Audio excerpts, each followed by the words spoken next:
দেশি মুরগির ঝোল দিয়ে ভাত, এই খাবারটার টেস্ট অন্য কোনো খাবারের সাথে বিট করা যাবে না। আমি অনেক সময় ভাবি যে বাঙালিরা এই তো মজার মজার খাবার যে বের করছে, এর উপরে আর কোনো খাবারই হয় না আসলে।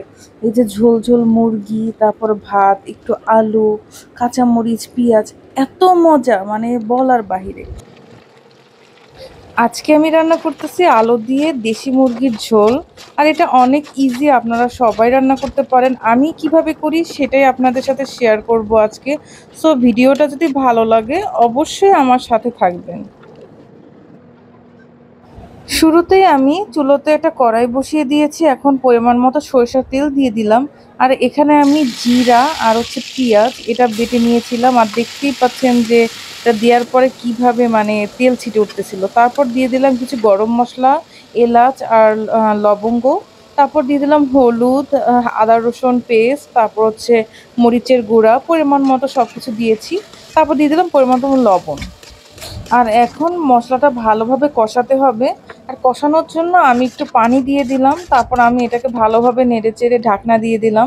মশলাটা যত কষানো হবে ততই মুরগি রান্নাটা মজা হবে। সো আমি ঢাকনাটা তুলে আবার একটু নেড়েচেড়ে দিলাম, তারপর আলুগুলো দিয়ে দিলাম। তারপর আমি আবার একটু নেড়েচেড়ে আবার ঢাকনাটা দিয়ে দিব, কারণ মশলাটা আমি কয়েক দফায় কষিয়ে নেব। তারপর আমি আবার ঢাকনাটা তুলে আবার মশলাটাকে একটু নেড়ে চেড়ে দিলাম। আর এই পর্যায়ে আমি দেশি মুরগিটা দিয়ে দিয়েছি। এখন মুরগির সাথে মশলাটা ভালোভাবে মিশিয়ে নেব। মিশিয়ে নিয়ে আমি আবার এটাকে ভালোভাবে কষিয়ে নেব। আবার আমি ঢাকনা দিয়ে এটাকে ভালোভাবে কষালাম। এখন দেখতে পাচ্ছেন যে এটা পানি ছেড়ে দিয়েছে, একটু তেলও ভেসে উঠেছে। এটাকে আমি আবার একটু নেড়ে চেড়ে আবার ঢাকনা দিয়ে দিলাম। মানে এইখানে কাজটাই হচ্ছে যে আপনি ঢাকনা দিয়ে ভালোভাবে কষাবেন। যত ভালোভাবে কষাবেন মুরগির টেস্টটা তত বেশি আসবে। সো আমি অনেকবার কষানোর পরেই যে দেখতে পাচ্ছেন খুব সুন্দর তেল জেগে উঠছে। এই পর্যায়ে আমি পরিমাণ মতো পানি দিয়ে দিলাম মুরগিটা সেদ্ধ করার জন্য। এখন আমি নেড়েচেড়ে ঢাকনাটা দিয়ে দেব। আর ১০-১৫ মিনিট পর এসে আমি দেখব যে রান্নাটা কতদূর হলো, সেদ্ধ হলো কিনা। আর এই পর্যায়ে আমি ঢাকনাটা তুলে কয়েকটা রসুনের কোয়া দিয়ে দেব।